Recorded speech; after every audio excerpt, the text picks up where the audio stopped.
quem fala é a professora Érica. Hoje falaremos do trabalho de uma força e iniciaremos um novo módulo, 3A, aula 9. Bom, quando nós falamos de uma força constante, nós podemos analisar esse desenho, essa figura que está aqui, que eu tenho um bloco com uma força F constante atuando nesse bloco. Essa força está atuando nesse bloco, né? Enquanto a força atua no bloco, esse bloco, obviamente, ele vai sofrer um deslocamento ΔS, certo? Então, nós podemos decompor essa força em duas componentes, em uma força X e uma força Y. Lembrando sempre que quando eu tenho uma força em diagonal, eu tenho duas componentes, a componente no eixo X, que é horizontal, e no eixo Y, que é vertical, certo? Fazendo a decomposição dessas forças, nós temos que cosseno de alfa, que seria o ângulo, é igual a f de x sobre f. Logo, nós temos que a força em x será f vezes cosseno alfa. E quando eu falo do meu seno, então eu tenho o seno do ângulo alfa de fy sobre f. Então, o meu Fy, ou seja, a minha força no eixo y, será de F seno alfa, ok? Então, a componente Fx está a favor do deslocamento do corpo, ou seja, está na horizontal e no mesmo sentido, portanto, realiza trabalho, ok? A componente Fy não ajuda nem atrapalha no movimento do corpo, consequentemente, ela não realiza trabalho. Então, a gente consegue verificar aqui que sempre quando eu tiver uma força perpendicular, fazendo 90 graus com o meu deslocamento, eu não terei trabalho, ok? O Fx, então, ele está na horizontal, assim como o deslocamento do meu bloco realiza trabalho. Fy está na vertical, fazendo 90 graus com o deslocamento. Logo, então, nós não teremos um trabalho.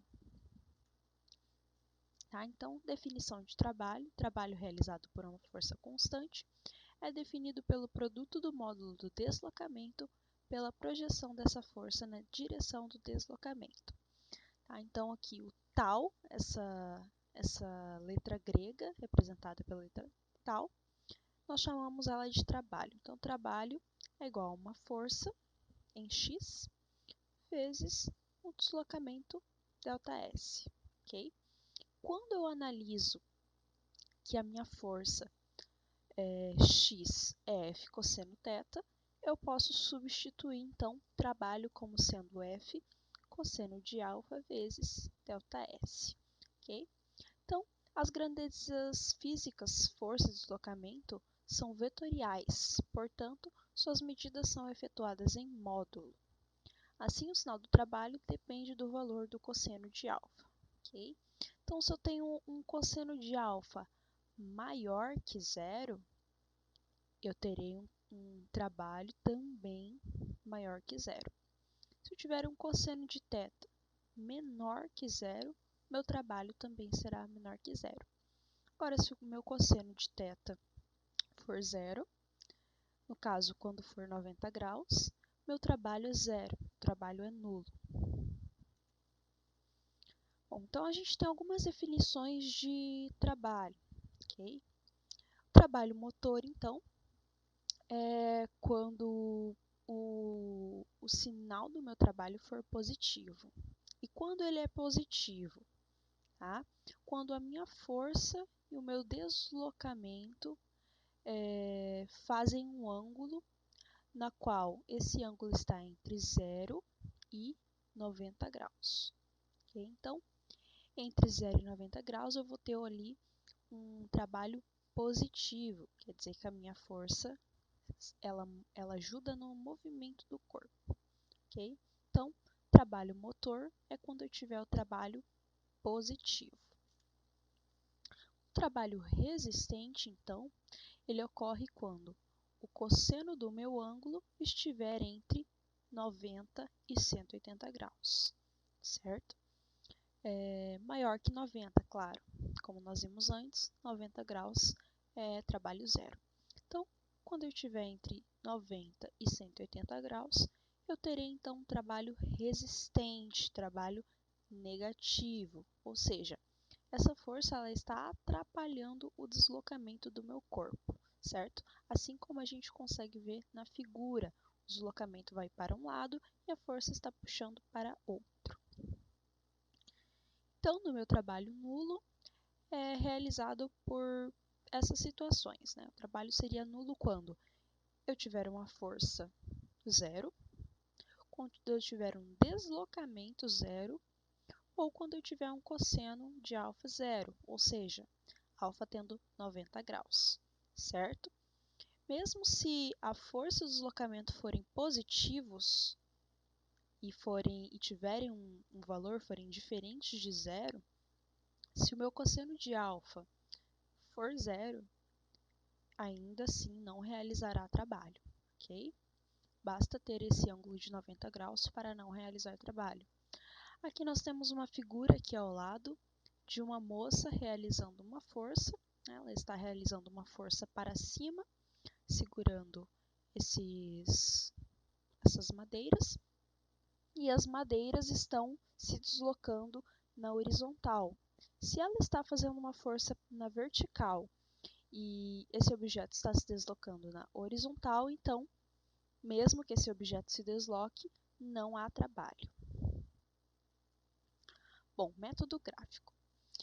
Então, quando a gente fala do gráfico de deslocamento e força, nós temos que, calculando a área de deslocamento, a área do deslocamento vezes a área a área de deslocamento vezes força, nós temos que essa área será igual ao trabalho.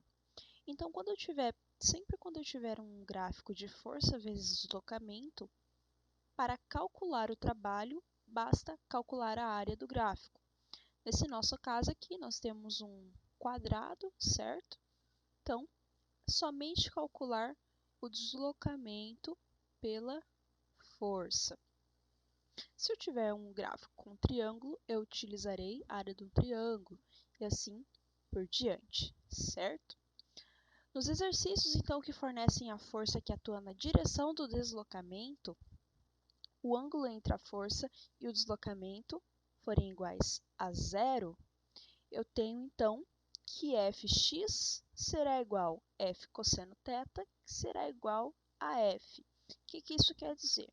Se eu tiver um deslocamento na horizontal e uma força na horizontal também, esses dois formarão um ângulo de 0 graus, o meu trabalho será apenas força vezes deslocamento, sem precisar realizar o cálculo do cosseno do ângulo, certo? Trabalho de uma força variável. A equação, então, de trabalho, força vezes deslocamento, só se aplica para forças constantes, certo? Que tem módulo, direção e sentido constantes. Se o módulo da força aplicada num corpo for variável, mantendo, porém, a direção e sentidos, podemos calcular, então, o trabalho pela área do gráfico, ok? Então, aqui nós temos um trapézio, somente calcular a área do trapézio, nós conseguimos ter o trabalho realizado por essa força. Trabalho da força, trabalho resultante das forças, certo? Então, num determinado instante, a figura representa as forças que atuam nesse corpo. Bom, sempre quando eu tiver um corpo apoiado num solo e ele estiver se deslocando, nós temos três forças atuantes que sempre vão aparecer, mais a força que nós aplicamos nesse corpo. Então, eu aplico uma força F, que causa o deslocamento desse bloco. Logo em seguida, no mesmo momento, nós temos três forças que aparecem. A força peso, que está relacionada com o peso do objeto, com a massa do objeto, certo? A força normal, que ela sempre vai ser perpendicular à minha superfície. E a força de atrito, que é uma força impeditiva, que sempre será do lado contrário ao deslocamento, ok? Então, se nós sabemos que a força resultante é a soma de todas as forças, quando nós aplicamos o produto escalar, nós também conseguimos verificar que o trabalho da força resultante é igual à soma do trabalho de todas as forças, ok? Então, vamos para um exercício. O exercício 19, então, nossa aula 9, exercício 19. Diz assim: um guindaste arrasta por 100 metros, com velocidade constante, um caixote de 200 kg por meio de um cabo inextensível e de massa desprezível, conforme o esquema a seguir. Nessa situação, o ângulo formado entre o cabo e o solo é de 37 graus e o coeficiente de atrito cinético entre o caixote e o solo é de 0,1. Então, a partir dessa situação, faça o que se pede: representar o diagrama de forças que agem sobre o caixote quando ele está sendo arrastado e calcular o valor do trabalho da força que o guindaste faz sobre o caixote quando ele é arrastado por 100 metros. Então, aqui nós temos um deslocamento de 100 metros, uma massa de 200 kg, um ângulo de 37 graus e um coeficiente de atrito de 0,1. Para desenhar, então, o nosso objeto, nós temos essa caixa e no exercício ele me diz que eu estou fazendo, então, um ângulo de 37 graus com o solo, certo? Então, esse meu Tzinho ali seria a força de tração, a força que o guindaste está puxando essa caixa. Logo em seguida, então, nós temos outra força, a força peso, certo? A força peso, então, ela nada mais, nada menos é do que a massa vezes a ação gravitacional, G gravitacional. Então, a força peso seria 200 vezes a aceleração gravitacional, que é aproximadamente 10. Então, aqui nós temos uma força-peso de 2.000 newtons, ok? Outra força que está atuando no meu caixote é a força normal, ok? E por último, mas não menos importante, nós temos a força impeditiva, que seria a força de atrito. A força de atrito, ela tem o valor da força normal vezes o meu coeficiente de atrito, ok? Então, desenhando o diagrama de forças, nós temos essas 4 forças atuantes no nosso sistema. Bom, para nós calcularmos, então, qual seria essa força total que o guindaste faz, esse trabalho total que esse guindaste faz, nós precisamos analisar as forças na vertical e as forças na horizontal, ok? Já que nós estamos falando aqui de vetores. Então, na vertical, nós temos a força normal, certo? Que está para cima. E também temos a força de tração vertical, ok? Que também está para cima. Ela será igual à força peso, já que a força peso tem uma direção para baixo. Então, a força normal nós não temos o valor, nem a força de tração, mas nós sabemos que seno de 37 é igual a P, ok? Nós temos o valor da força-peso, então só vamos substituir. Seno, então, de 37 graus é 0,6, igual a força-peso, que seria de 2.000 newtons, ok? Só substituindo os valores, então na vertical nós temos esse esquema. Já na horizontal, nós temos simplesmente que a força de atrito é igual à tração na horizontal, ok? Então, força de atrito é igual a tração vezes cosseno de 37 graus. Como nós vimos, quando eu tenho uma força na horizontal, então, é força vezes cosseno de 37. A força de atrito, então, tem o valor de 0,1, que é o meu coeficiente de atrito, vezes N, que é a minha normal, né? Então, nós temos que o coeficiente de atrito vezes N é igual a T vezes 0,8, que é o valor de cosseno de 37 graus. Então, fazendo um resumo aqui, nós temos que N, que é a minha força normal, é igual a 8T. Então, nós temos duas equações. Na vertical, N mais T vezes 0,6 é igual a 2.000 e na horizontal N é igual a 8T. Bom, substituindo então, nós vamos ter o seguinte caso: 8T mais T vezes 0,6 é igual a 2.000. Só substituir uma equação na outra para nós descobrirmos então qual é o valor da tração, ok? Então, T, somando ali, T vezes 8,6 é igual a 2.000.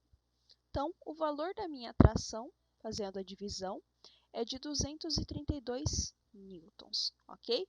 Como essa força é constante, então basta nós colocarmos na equação trabalho é igual força vezes deslocamento vezes o cosseno de 37.